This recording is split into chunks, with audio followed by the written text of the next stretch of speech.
বাংলাদেশ জাতীয়তাবাদী পাগলা থানা শাখা ছাত্রদল আয়োজিত আজকের এই ইফতার মাহফিলে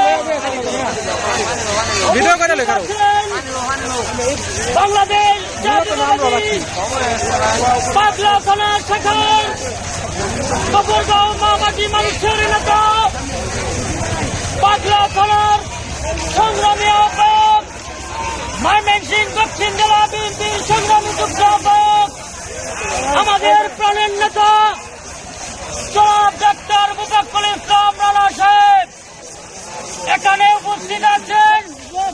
বাংলাদেশ জাতীয়তাবাদী পাগলা থানা বিএনপির সাবেক বিএনপির সংগ্রামী সাধারণ সম্পাদক সাবেক বারবার লঙ্কা ইউনিয়নের সাবেক চেয়ারম্যান জনাব আব্দুল হামিদ শেখ সাহেব এখানে উপস্থিত আছেন।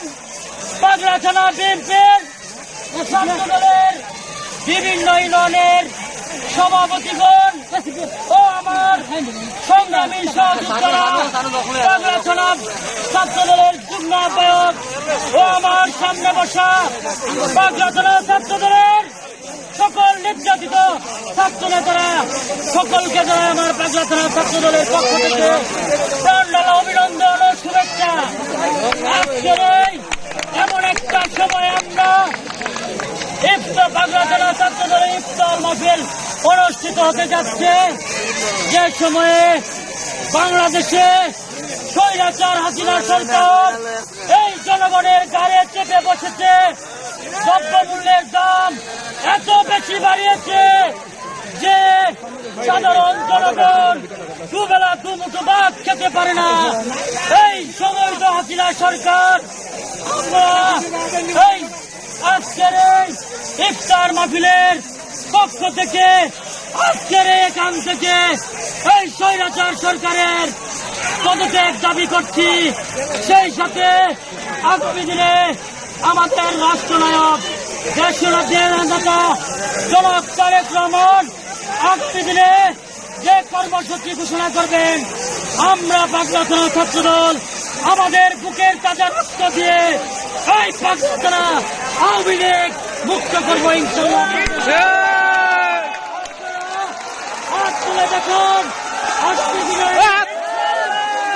দিনে আমাদের সাংগঠনিক অভিভাবক দেশ নায়ক তারেক রহমান যে সংগঠনের ডাক দিবে, আমাদের অভিভাবক পাগলা বিএনপির মামাটি মানুষের নেতা আগামী দিনে পাগলা গফরগাঁও যে ডাক দিবে, আমরা আমাদের সামনের কাতারে দাঁড়িয়ে আমাদের তাজা রক্ত দিয়ে এই পাগলা গফরগাঁওকে আওয়ামী লীগ মুক্ত করবো ইনশাল্লাহ।